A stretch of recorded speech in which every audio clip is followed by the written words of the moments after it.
കരുനാഗപ്പള്ളിയിൽ ഗുണ്ടാ നേതാവിനെ വീട്ടിൽ കയറി വെട്ടിക്കൊലപ്പെടുത്തി. സംഭവത്തിൽ 2 പേർ പോലീസിന്റെ കസ്റ്റഡിയിലുണ്ട്. വധശ്രമ കേസിൽ പ്രതിയായ സന്തോഷാണ് കൊല്ലപ്പെട്ടത്. മറ്റൊരാൾക്ക് ഗുരുതരമായി പരിക്കേറ്റു. ഗുണ്ടാ സംഘങ്ങളുടെ കുടിപ്പകയും മുൻ വൈരാഗ്യവുമാണ് ആക്രമണത്തിന് കാരണമായത്.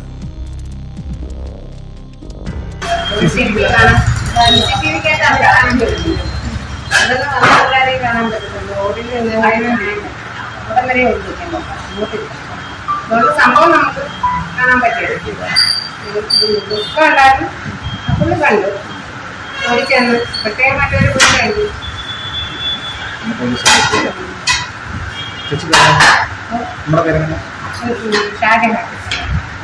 കള്ളേ ഓടി വീട്ടിൽ വന്നായി അവനെ ഒന്ന് ഹോസ്പിറ്റലിൽ കൊണ്ടുപോകണം. അന്നേരം നമ്മള് പേരും അറിയുന്നു.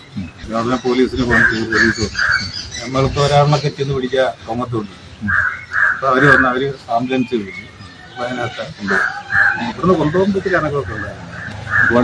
ഒരുപാട് ബ്ലഡൊക്കെ കാലൊക്കെ ഓടിഞ്ഞത്.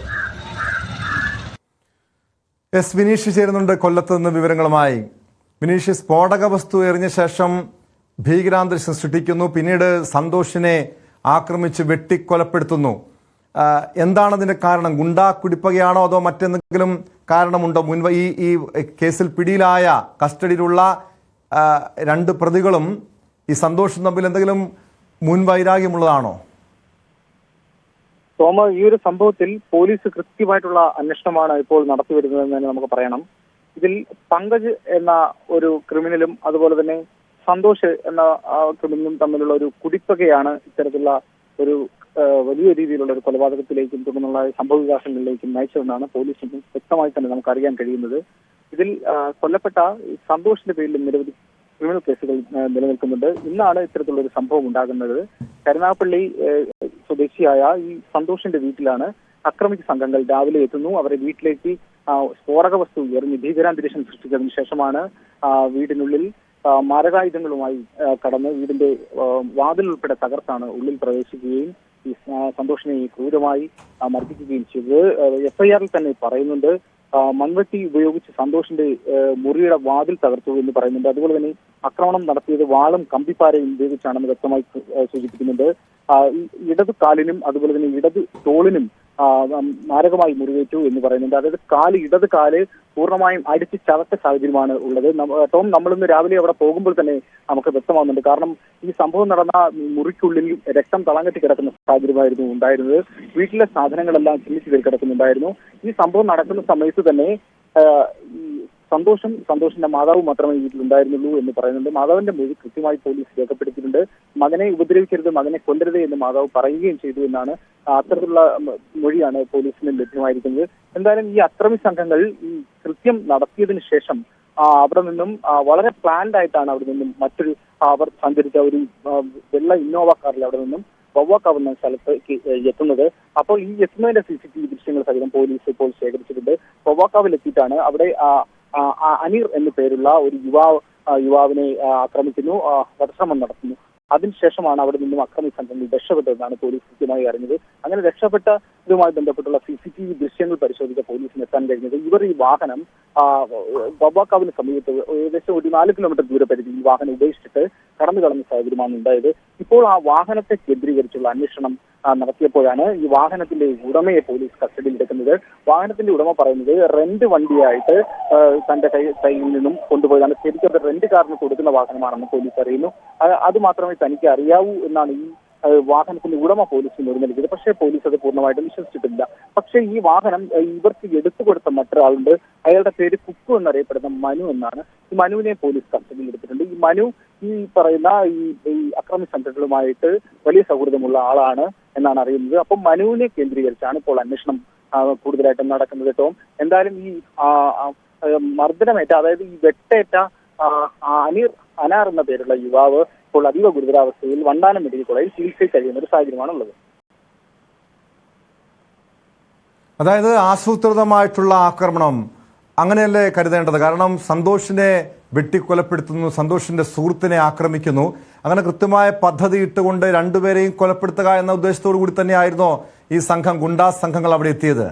വിനീഷ്? തീർച്ചയായിട്ടും അങ്ങനെ തന്നെയാണ് പോലീസിൽ നിന്ന് അറിയാൻ കഴിയുന്നത്. എഫ്ഐആറിൽ അത് തന്നെ സൂചിപ്പിക്കുന്നുണ്ട്. ഇതിനകത്ത് വേറെ പ്രധാനപ്പെട്ട ഒരു കാര്യം, ഈ അക്രമികൾ എത്തുകയും കൃത്യം നിർവഹിക്കുകയും ചെയ്ത ചില രീതികളാണ് പോലീസിന് കൃത്യമായും ഈ അന്വേഷണ സംഘങ്ങൾക്ക് ഈ അക്രമികളെ കണ്ടെത്താൻ സഹായകരമായി തീരുന്നത്. കാരണം ഇവർ വരികയും ഈ കാല് അടിച്ച് തകർക്കുകയും ചെയ്തു. അത് ഇടതുകാല് അങ്ങനെ അത്തരത്തിലുള്ള കുറ്റകൃത്യങ്ങൾ നടത്തുന്ന ചില ഗുണ്ടാ സംഘങ്ങളുടെ ലിസ്റ്റ് ഉണ്ട് പോലീസിന്റെ കയ്യിൽ. അത് കേന്ദ്രീകരിച്ച് അന്വേഷണം നടക്കുന്നുണ്ട്. ഇവരുടെ ഈ ഒരു അക്രമ രീതി അങ്ങനെയാണ് എന്ന് പറയുന്നത്. അതായത് ഈ അടിച്ച് ചതയ്ക്കുക എന്നുള്ളൊരു രീതി, ആ ഒരു സ്വഭാവ രീതി മനസ്സിലാക്കിക്കൊണ്ട് പോലീസ് അന്വേഷണം നടത്തുന്നുണ്ട്. അതുപോലെ തന്നെ ഈ വാഹനം ഉപേക്ഷിച്ചിട്ട് അവർ രക്ഷപ്പെട്ട CCTV ദൃശ്യങ്ങൾ പോലീസിന് ലഭിച്ചിട്ടുണ്ട്. ഇത് നിർണായകമാണ്. അതുപോലെ ഫോറൻസിക് സംഘം ഇന്ന് വന്ന് പരിശോധനകൾ നടത്തിയിരുന്നു. വാഹനത്തിൽ നിന്നും അസ്വാഭാവികമായിട്ടൊന്നും കണ്ടെത്താൻ സാധിച്ചില്ലെങ്കിൽ പോലും അത് വിരലടയാളം വിദഗ്ധർ ഉൾപ്പെടെ പരിശോധനകൾ നടത്തിയിട്ടുണ്ട്. ഇത്തരം ഈ പരിശോധനാ ഫലമെല്ലാം നിർണായകമാകും. എന്തായാലും ഉടൻ തന്നെ ഈ അക്രമികളിലേക്ക് പോലീസ് എത്തും എന്നുള്ളത് ഉടൻ തന്നെ എത്താൻ സാധിക്കും എന്ന് തന്നെയാണ് നമുക്കറിയാൻ കഴിയുന്നത്.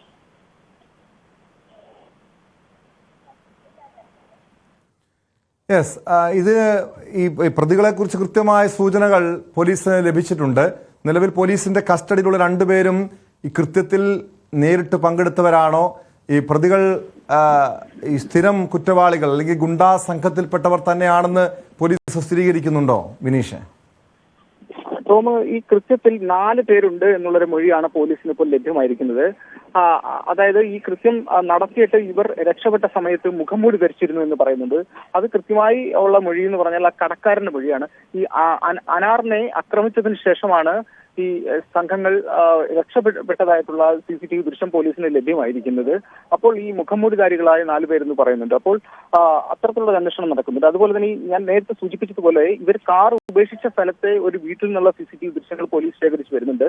അതിൽ ഇവർ മതിൽ ചാടിക്കടന്ന് പോകുന്നതായിട്ടുള്ള ചില ദൃശ്യങ്ങൾ നിർണായകമായിട്ട് പോലീസിന് ലഭിച്ചു. അത് കേന്ദ്രീകരിച്ചാണ് ഇപ്പോൾ അന്വേഷണം. അപ്പോൾ എന്തായാലും പോലീസിന് കൃത്യമായിട്ട് പ്രതികളെ കുറിച്ച് കൃത്യമായ ഒരു ധാരണ ലഭിച്ചിട്ടുണ്ട്, ചില സൂചനകൾ ലഭിച്ചിട്ടുണ്ട്. എന്തായാലും ഇവർ പിടിയിലാകും എന്നുള്ളത് ഉറപ്പാണ്. ഉടൻ തന്നെ വലയിലാകും എന്ന് തന്നെയാണ് നമുക്കറിയാൻ കഴിയുന്നത്.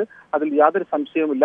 തന്നെയല്ല, ഈ പങ്കജ് എന്ന ക്രിമിനലിലും ഈ സന്തോഷമായിട്ടുള്ള കുടിപ്പക നിരവധി പരാതികൾ പോലീസിന് ലഭ്യമായിട്ടുണ്ട്.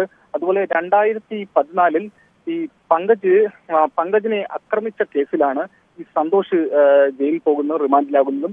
റിമാൻഡിലായതിനു ശേഷം ഒരു മാസം മാത്രമേ ആകുന്നുള്ളൂ. അപ്പോൾ ഇതിന്റെ ഒരു വിരോധത്തിലാണ് പങ്കജ് വീട്ടിൽ വന്ന് ഈ കൃത്യം നടത്തിയതെന്നാണ് പോലീസിന് ചില സൂചനകൾ ലഭ്യമായിരിക്കുന്നത്. എന്തായാലും അന്വേഷണം ഉടൻ തന്നെ ഈ പ്രതികളെ വലയിലാകുമെന്ന് തന്നെയാണ് നമുക്ക് പറയാനുള്ളത്. ഇതിനു മുൻപ് ഈ കൊല്ലപ്പെട്ട സന്തോഷിന് നേരെ ഏതെങ്കിലും രീതിയിലുള്ള വധഭീഷണിയോ മറ്റേതെങ്കിലും രീതിയിലുള്ള ഭീഷണിയോ ഉണ്ടായിരുന്നോ? അങ്ങനെ ആസൂത്രിതമായി ഇങ്ങനെ കൊലപ്പെടുത്താൻ എത്തുന്നു. ഇതിനു മുൻപ് വധശ്രമം ഇയാൾക്കെതിരെ ഉണ്ടായിട്ടുണ്ടോ?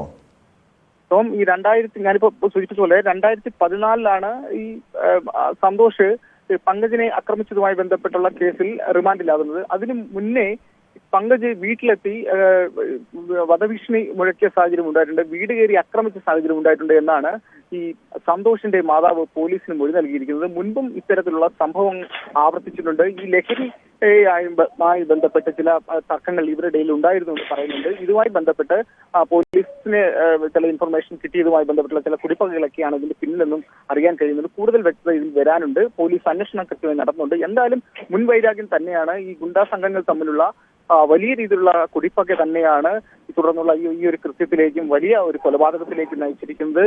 എന്തായാലും അതിദാരുണമായ സംഭവമാണ്. നാടിനെ ഞെട്ടിച്ചൊരു സംഭവമായി തന്നെ മാറിയിരിക്കുന്നു. ഇപ്പോഴും രക്തക്കറകൾ അവിടെ നിന്നും മാറിയിട്ടില്ല, ആ വീട്ടിൽ നിന്നും മാറിയിട്ടില്ല.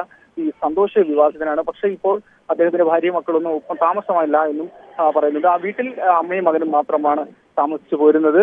ഈ കൃത്യം നടത്തിയ സമയത്തും അമ്മ മാത്രമേ ഉള്ളായിരുന്നു. അമ്മ വാക്ക് കരഞ്ഞു എന്ന് പറയുന്നുണ്ട്. പക്ഷെ എന്നാലും ഈ അക്രമികൾ ഇത് കൂട്ടാക്കാൻ തയ്യാറായില്ല. ഇയാളുടെ ജീവൻ എടുക്കുന്ന സാഹചര്യത്തിലേക്കായിരുന്നു ടോമിൻ എത്തിയത്. യെസ്, വ്യക്തമാണ്.